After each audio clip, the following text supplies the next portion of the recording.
வணக்கம் மக்களே. ப்ரெக்னென்ட் ஆகிட்டோம் அப்படின்னு தெரிஞ்ச உடனே என்ன குழந்தையா இருக்கும் அப்படின்னு நமக்கு பயங்கர க்யூரியாசிட்டி இருந்துக்கிட்டே இருக்கும்.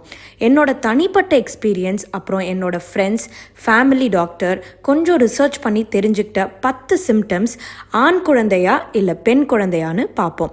வீடியோக்குள்ளே போகிறதுக்கு முன்னாடி இந்த காலகட்டத்தில் குழந்தை உண்டாகிறதே பெரிய கஷ்டமாக இருக்குது. அதனால் எந்த குழந்தையா இருந்தாலும் நம்ம அதை ஹாப்பியாக பிளெஸ்டாக எடுத்துக்கிட்டு போகணும்.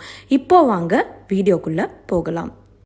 ஃபர்ஸ்ட் சிம்டம், உங்கள் யூரின் கலர் வச்சு நீங்கள் கண்டுபிடிக்கலாம். சாதாரணமாக இருக்கிற உங்கள் யூரின் கலர் கர்ப்பமானக்கப்புறம் டார்க்காக இருந்துச்சு அப்படின்னா அது ஆண் குழந்தை. அதுவே லைட் எல்லோ கலரில் இருந்துச்சு அப்படின்னா அது பெண் குழந்தை. pH லெவல்னு ஒன்று இருக்குது, அதை வச்சு கூட நம்ம கண்டுபிடிக்கலாம். pH லெவல்லையே 2 இருக்குது, அசிட்டிக் அண்ட் ஆல்கலைன் அப்படின்னு 2 இருக்குது. உங்கள் யூரின் டெஸ்ட் பண்ணும்போது ஆல்கலைன், அதாவது உங்கள் pH லெவல் 6.5க்கு மேலே இருந்துச்சுன்னா அது ஆண் குழந்தை. அதே pH லெவல் அசிட்டிக் 6.5க்குள்ளே இருந்துச்சு அப்படின்னா அது பெண் குழந்தையாக இருக்கும்னு ரிசர்ச் சொல்லுது. மெடிக்கல் ஷாப்பில் pH கிட்னு கேட்டாலே கிடைக்கும். சில ஹாஸ்பிட்டலில் pH லெவல்ஸ் ரிப்போர்ட்லேயே மென்ஷன் பண்ணியிருப்பாங்க, அதை வச்சு கூட நீங்கள் கண்டுபிடிக்கலாம். செகண்ட் சிம்டம் என்னென்னா, ப்ரெக்னன்சி அப்போது முகம் எல்லாம் க்ளோயிங்காக பிம்பிள் இல்லாமல் ஷைனிங் ஆச்சுன்னா அது ஆண் குழந்தைன்னு சொல்லுவாங்க. என்னோட தனிப்பட்ட எக்ஸ்பீரியன்ஸ்லேருந்து நான் சொல்கிறேன். எனக்கு பயங்கரமான பிம்பிள்ஸ் இருந்துகிட்டு இருந்துச்சு. பட் என்னோட குழந்தை வயிற்றில் வந்த உடனே பயங்கர க்ளோயிங்காக இருந்துச்சு. அது மட்டும் இல்லை, முடியோட திக்னஸும் நல்லா இருக்கும் அப்படின்னு சொல்கிறாங்க. அதே பெண் குழந்தையாக இருந்துச்சு அப்படின்னா பொலிவே இல்லாமல் டல்லாக டயர்டாக பிம்பிள் அதிகமாக வந்தால் அது பெண் குழந்தைன்னு சொல்கிறாங்க. அந்த காலத்தில் நம்பப்படுறது என்னன்னா, பெண் குழந்தை வயிற்றில் இருக்கும்போது அவங்க அம்மாவோட அழகை திருடிக்கும். அதனால் அம்மாக்கள் பிரசவ காலத்தில் அழகை இழந்துருவாங்க அப்படின்னு ஒரு சேயிங்கே இருக்குது. முடியும் ஜாஸ்தி கொட்டும்னு சொல்கிறாங்க. தேர்ட் சிம்டம், கர்ப்பிணி காலத்தில் சின்னதாக முட்டையை நிற்க வச்சோம்னா எந்த ஷேப்பில் இருக்குமோ இந்த ஷேப்பில் இருந்தாலோ, இல்லை சின்ன வட்ட வடிவமைப்பில் இருந்தாலோ, இல்லை வயிறு கீழே இறங்கி இருந்தாலோ அது கண்டிப்பாக ஆண் குழந்தையாக இருக்கும்னு சொல்கிறாங்க. அதே மாதிரி ஆண் குழந்தையாக இருந்தால் வயிற்றில் மட்டும் வெயிட் நல்லா ஸ்ப்ரெட் ஆகியிருக்கும். உடம்பு வாக்கு பார்த்திங்கன்னா பெருசாக எதுவுமே மாறாது. அதே வயிறு பெருசாக இருந்துச்சு அப்படின்னா, நல்ல பால் மாதிரி வெயிட் முழுக்க பரவி இருந்துச்சு அப்படின்னா அது பெண் குழந்தையாக இருக்கும். அது மட்டும் இல்லை, வயிறில் மட்டும் வெயிட் ஸ்ப்ரெட் ஆகாமல் உடம்பு முழுக்க ஸ்ப்ரெட் ஆகிருக்கும். லைக் ஃபார் எக்ஸாம்பிள் தொடை பகுதி, ஃபேஸில் அப்படின்னு எங்கே பார்த்தாலும் நமக்கு வெயிட் ஸ்ப்ரெட் ஆகிருக்கும். Fourth symptom, linea nigra. லீனியானா கோடு, நிக்ரானா கருப்பு. கர்ப்ப காலத்தில் ப்ரெக்னென்ட் லேடிஸ்க்கு தொப்புளுக்கு கீழே ஒரு கருப்பு கோடு தோன்றும். அந்த கோடு தொப்புள் வரைக்கும் மட்டும் இல்லாமல் தொப்புளுக்கு மேலேயும் இருந்துச்சு அப்படின்னா அது ஆண் குழந்தைனும். அதே தொப்புள் வரைக்கும் கோடு நல்லா திக்காக நின்றுருச்சு அப்படின்னா அது பெண் குழந்தையாகவும் இருக்கும்னு நம்பப்படுது.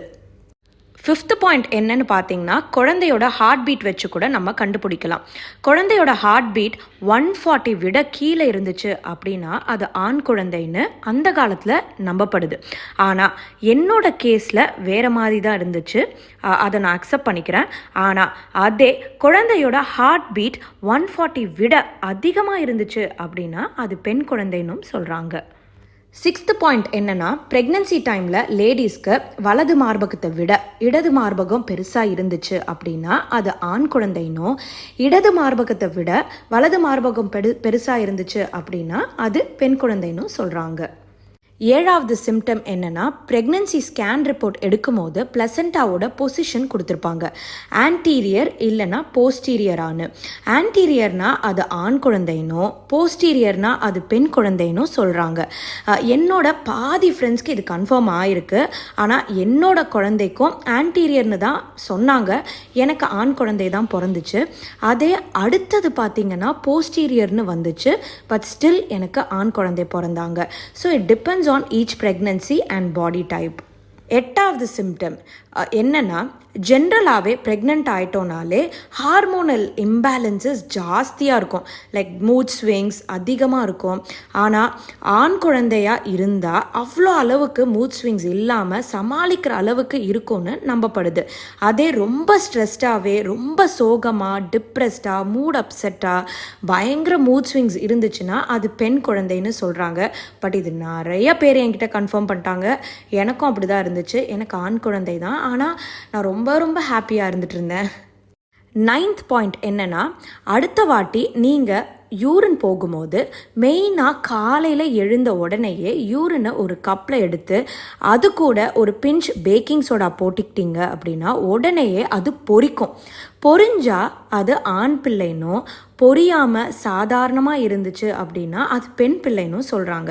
ஃபாரின் கண்ட்ரீஸில் வெள்ளைக்காரங்க இதை ரொம்பவே நம்புகிறாங்க.